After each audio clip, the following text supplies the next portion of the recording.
कांग्रेस और India alliance दलितों पिछड़ों के आरक्षण में सेंधमारी करके वोट बैंक पॉलिटिक्स के लिए उनकी खास जमात को अलग से आरक्षण देना चाहते थे, जबकि संविधान इसके बिल्कुल खिलाफ है।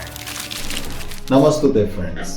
So we hear Modi ji stress upon the same point that reservations for scheduled castes, backward castes have always been with the practitioners of the Hindu, Sikh and Buddhist religions due to alleged historical discriminations.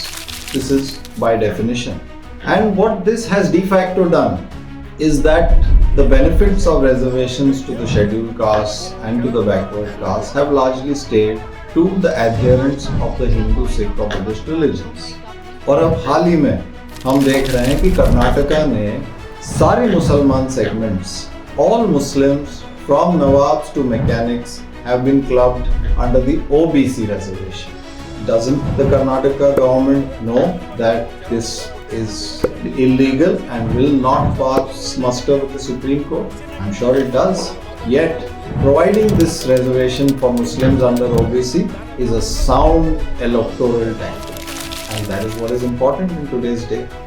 Fortunately, हम देख रहे हैं कि मोदी जी और national commission of backward caste ने ये मुद्दे को पूरा अटेंशन दिया है। तो इसका एक परिणाम ऐसा रहा कि एक डिसइंसेंटिव था। There was something to lose by losing your Hindu faith if you moved away. That's why we hear missionary coining this new phrase of Dalit Christians. They want reservations for so-called Dalit Christians, which as per me the phrase itself is a paradox. After all, Islam and Christianity are supposed to be no bhedbhav religions.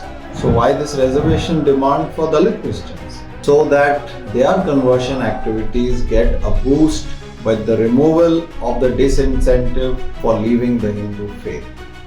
यदि reservation extend हुआ इस्लाम और Christianity के followers को, तो overall तो reservation cap किया हुआ है, तो वो हिस्सा जाएगा from the share of Hindu, Sikh, scheduled caste and OBCs. This matter has now got the full landline. And we are thankful that this underhanded tactic will no longer find the light of day. क्या आप मानते हैं कि ये जो secularism का politics है ये एंड अप हो जाता है एक गुट या दूसरे गुट के अपीजमेंट में? क्या आप मानते हैं कि ये रिजर्वेशन का जो पॉलिटिक्स है इसको एक अलग ढंग से खेलने से हमारे धर्म और हमारे धर्म के प्रैक्टिशनर्स को अल्टीमेट नुकसान पहुंच सकता है? Please cast your vote knowingly. Namaste.